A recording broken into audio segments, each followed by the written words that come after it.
Russian star now welcomes you to the inauguration of a new Russian state. My order is now the only authority in Russia. A quick glance at Vanquish will reveal everything the game is about. This is a sci-fi flavored action game with a focus on speed, mobility, and shooting. It's also a game that will be measured against not only the best in a highly competitive genre, but against its perceived potential. Directed by Shinji Mikami, who also directed the hugely successful and influential Resident Evil 4, They did quite a number on you, huh? as well as the simultaneously revered and despised beat-em-up God Hand, What the fuck, man? Vanquish seems to have two possible destinies. This the toy you've been working on? Is it a spectacular success, or logic-defying failure? This is starting to sound like a bad video game.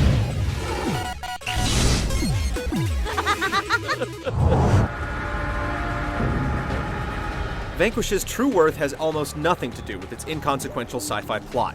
The Russian orbital death strike on San Francisco and everything that follows serves only to provide justification for a one-dimensional, but generally likable badass named Sam to strap on the insanely powerful augmented reaction suit and head into space to decimate a menacing robot army.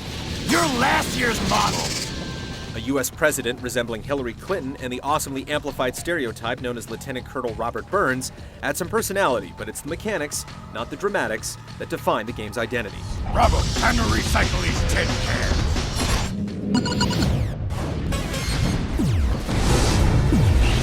Lock and load. Vanquish asks you to completely dominate the battlefield through your own personal skill. You'll find numerous ineffectual Marines fighting at your side, who atone for their poor accuracy by drawing enemy fire and gratefully coughing up ammo when you jab their lifeless bodies with a healing syringe. But as the only guy with the morphing weapon system and experimental battlesuit that effectively slows down time while you rip your targets to shreds, you have certain responsibilities. Taking out that giant mech is all you. I think I'm gonna need a bigger gun. Fighting through the game's campaign is all about forward momentum. You'll move into each new area, destroy all opposition, take a quick look at your post-battle stats, and launch yourself into the next area. The game rarely relaxes its rapid-fire tempo, with major exceptions limited to a deliberately paced vehicle escort sequence and a covert operation where you silently take out searchlights and patrol vehicles. Your mass-produced metal opposition provides stiff resistance on the game's normal difficulty setting. You'll definitely notice your enemies are being recycled, sometimes literally, but you'll consistently face newer robotic threats in each act. They even made flying merry-go-rounds. You're welcome to take a ride. Vanquish excels at creating combat scenarios that are interesting and challenging, so much so that you might catch yourself thinking about replaying sections of the game even as you're experiencing it for the first time. Just be aware that going back to a previous mission will wipe any mission upgrades you've collected. 6 to 8 hours of playtime will take you to the game's conclusion and unlock secondary challenge stages that more than live up to their name as you face escalating waves of automated death machines. Both modes feature multiple difficulty levels and grade your performance with bonus points for quick clear times. But even if you're not concerned with the high score, the finely tuned gameplay is worth revisiting.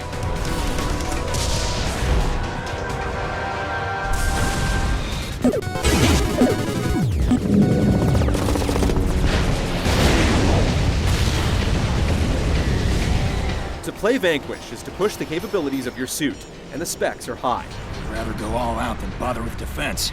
Basic controls are smooth and precise, and the over-the-shoulder zoom when you aim your weapon is perfectly tuned. Your evasive roll is fast and reliable, and your brazen booster-powered slide is exhilaratingly fast without sacrificing control. The default weapon set of assault rifle, heavy machine gun, and shotgun is smartly balanced and complemented by alternate weapons with their own distinctive feel and tactical value. The basic functionality is nothing short of excellent, but the defining element of gameplay is the way the game encourages you to push the suit's performance to the breaking point. Boosting or utilizing the time-slowing AR mode drains your energy gauge. You'll quickly recharge when you're not using power, but if you completely deplete the gauge, your suit overheats, and you'll have to wait until it cools down to use your abilities.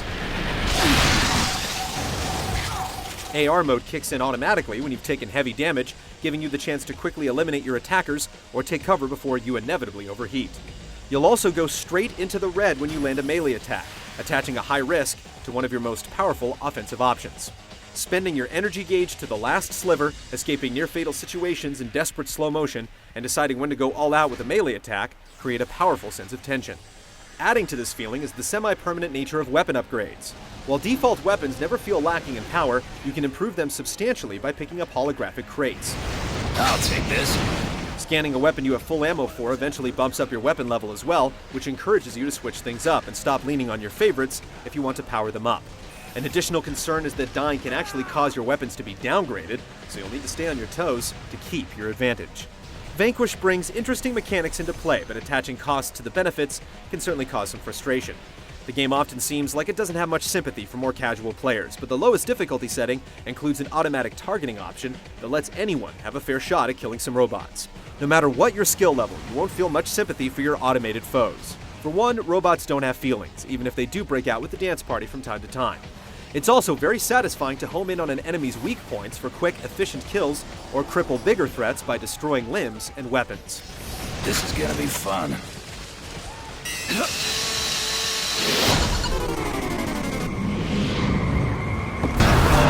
Sam, get off your ass! I have not given you permission to die!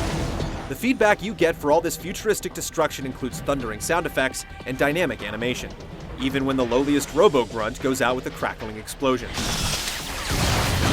When you slide across the ground before delivering a flying jump kick to an enemy and then opening up with your machine gun in midair, there's no question that the game you're playing has style. In fact, the actions you execute as you play almost always look cooler than whatever transpires during cutscenes. Lead on, Pipe. This way, sir.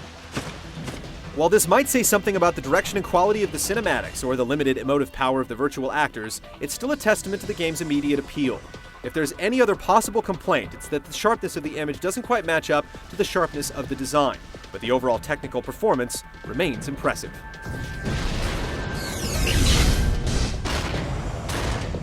Not even scratched. You did get some training in this thing, right? Vanquish is a sleek, focused action game with every individual element tuned for a demanding, fast-paced, and highly enjoyable experience. It's possible to play the game like a standard cover-based shooter, emotionally invest in the story, or imagine the concept of bullet time actually working in a multiplayer game. But to do any of these things is to miss the point. Vanquish offers the opportunity to test yourself in a way many games shy away from, and the rewards are unquestionably worth the effort.